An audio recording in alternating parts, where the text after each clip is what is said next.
Hi കൂട്ടുകാരെ, എല്ലാവർക്കും നമസ്കാരം. ഇന്ന് ഞാൻ അടിപൊളിയായിട്ടുള്ള ഒരു മാങ്ങച്ചാറിൻ്റെ റെസിപ്പി ആയിട്ടാണ് വന്നിരിക്കുന്നത്. സിമ്പിളായിട്ടുള്ള ഒരു ചെത്തുമാങ്ങച്ചാറാണ്. അപ്പോൾ നമുക്ക് ആ ചെത്തുമാങ്ങച്ചാറ് എങ്ങനെയാണ് തയ്യാറാക്കുന്നതെന്നുള്ള വീഡിയോ കണ്ടു നോക്കാം. വളരെ സിമ്പിളാണ്, അതോടൊപ്പം തന്നെ വളരെ ടേസ്റ്റുമായിട്ടുള്ള ഒരു മാങ്ങച്ചാറാണ്. ഇങ്ങനൊരു മാങ്ങച്ചാറ് നിങ്ങൾ ട്രൈ ചെയ്തിട്ടില്ലെങ്കിൽ വേഗം ഈ വീഡിയോ കണ്ടതിന് ശേഷം ഒന്ന് ട്രൈ ചെയ്ത് നോക്കൂ കേട്ടോ. അപ്പോൾ നമുക്ക് താമസിയാതെ തന്നെ വീഡിയോയിലോട്ട് കടക്കാം. കണ്ടില്ലേ, ഇത് കാണുമ്പോൾ തന്നെ നിങ്ങൾക്ക് കഴിക്കാനായിട്ട് തോന്നുന്നില്ലേ? അപ്പോൾ വായോ, നമുക്ക് വീഡിയോ കണ്ടു നോക്കാം. അപ്പോൾ ഞാൻ ഈ ചെത്തുമാങ്ങച്ചാറ് തയ്യാറാക്കുന്നതിന് വേണ്ടിയിട്ട് 4 മാങ്ങയാണ് എടുത്തിരിക്കുന്നത്. അത് നന്നായി കഴുകി തുടച്ച് വൃത്തിയാക്കിയതിന് ശേഷം നമ്മൾ ഇതേ മോഡലിൽ ഒന്ന് ചെത്തിയെടുത്തിട്ട് ഇടണം. അത് നമുക്ക് തൊലിയോട് കൂടി തന്നെ ചെത്തിയെടുക്കാം. പക്ഷേ നിങ്ങൾ തൊലി കയ്പുള്ളതാണോ എന്നുള്ളതൊന്ന് ശ്രദ്ധിക്കണം കേട്ടോ. അപ്പോൾ അത് ചെത്തിയെടുത്തതിന് ശേഷം നമുക്ക് അതിലോട്ട് ഒരു 2 സ്പൂണോളം നമുക്ക് ഉപ്പ് ചേർത്ത് കൊടുക്കാം. ഉപ്പ് ചേർത്ത് കൊടുത്തതിന് ശേഷം നന്നായി ഒന്ന് ഇളക്കിയെടുക്കുക. നന്നായി ഇളക്കിയെടുത്തതിന് ശേഷം നമ്മളൊരു 2 മണിക്കൂറോളം അത് അങ്ങനെ മിക്സ് ചെയ്ത് കീപ്പ് ചെയ്ത് വെക്കണം. അതിന് ശേഷമാണ് നമ്മൾ അച്ചാറിടാനായിട്ട് തുടങ്ങേണ്ടത്. അപ്പം നമുക്ക് അച്ചാർ തയ്യാറാക്കുന്നതിന് വേണ്ടി ഞാനിപ്പോൾ ഇവിടെ ഒരു പാൻ വെച്ച് കൊടുത്തിട്ടുണ്ട്. പാൻ എല്ലാം ചൂടായി വന്നതിന് ശേഷം ഞാൻ അതിലോട്ട് ഓയിൽ ഒഴിച്ച് കൊടുത്തിട്ടുണ്ട്. ഓയിലെല്ലാം ചൂടായി വന്നതിന് ശേഷം നമുക്കതിലോട്ട് 1 സ്പൂണോളം കടുക് ചേർത്ത് പൊട്ടിക്കണം. കടുകെല്ലാം നന്നായി പൊട്ടി വരട്ടെ. അതിന് ശേഷമാണ് നമുക്ക് പൊടി ചേർക്കേണ്ടത്. ഇതിൽ വേറെ വളരെയധികം പൊടികളൊന്നും നമുക്ക് വരുന്നില്ല. ആകെ ഒരു മുളക് പൊടി മാത്രമാണ് വരുന്നത്, പിന്നെ ഉലുവയും കായും മാത്രമാണ് വരുന്നത്.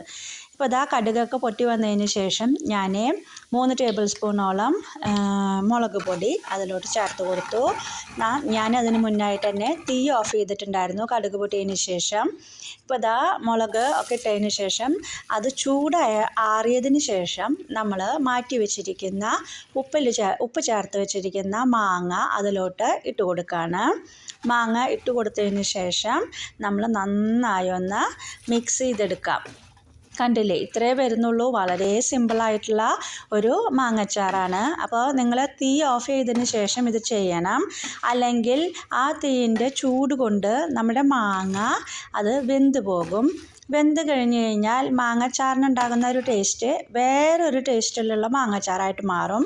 അപ്പോൾ അതുകൊണ്ട് തന്നെ കടുക് പൊട്ടിച്ച് മുളക് ചേർക്കുന്നതിന് മുന്നായിട്ട് തന്നെ നിങ്ങൾ സ്റ്റൗ ഓഫ് ചെയ്ത് അതിന് ശേഷം പൊടി ചേർത്ത് കൊടുക്കുക.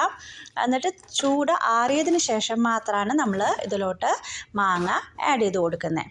അപ്പോൾ കണ്ടില്ലേ, ഈ മാങ്ങ നമ്മൾ ആ മുളകൊക്കെ ആയിട്ട് നന്നായി ഒന്ന് മിക്സ് ചെയ്തെടുക്കുക. നന്നായിട്ട് ഇപ്പോൾ മിക്സ് ചെയ്ത് വെച്ചിട്ടുണ്ട്. ഇനി നമുക്ക് ചേർക്കാനായിട്ടുള്ള 2 പൊടികളെന്ന് പറഞ്ഞാൽ 1 ഉലുവ, 2 കായത്തിൻ്റെ പൊടിയാണ്. അപ്പോൾ ഞാനിവിടെ 1/4 ടീസ്പൂണോളം ഉലുവയുടെ പൊടിയും അതുപോലെ തന്നെ 1/2 ടീസ്പൂണോളം കായത്തിൻ്റെ പൊടി ഞാനിതിലോട്ട് ചേർത്ത് കൊടുത്തു.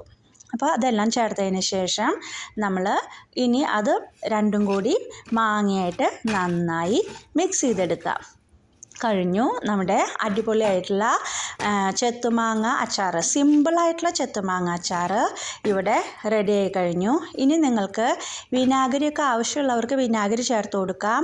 ഞാൻ മാങ്ങച്ചാറിൽ സാധാരണ വിനാഗിരി ചേർക്കാറില്ല. വീട്ടിൽ സൂക്ഷിക്കുന്ന അച്ചാറുകൾക്ക് ഞാൻ പൊതുവെ വിനാഗിരിയൊക്കെ ചേർത്ത് യൂസ് ചെയ്യാറില്ല. അത് ഹെൽത്തിന് അത്രയും നല്ലതല്ലാത്തത് കൊണ്ട് ഞാൻ ഉപയോഗിക്കാറില്ല. നിങ്ങൾക്ക് ആവശ്യമുണ്ടെങ്കിൽ വിനാഗിരി നമുക്ക് ഈ സമയത്ത് തിളപ്പിച്ച് ചൂടാറിയതിന് ശേഷം ഇതിലോട്ട് ചേർത്ത് കൊടുക്കാം. അപ്പോൾ നിങ്ങൾക്ക് വീഡിയോ ഇഷ്ടപ്പെട്ടെന്ന് വിചാരിക്കുന്നു. നമുക്ക് അടുത്ത വീഡിയോയിൽ വീണ്ടും കാണാം.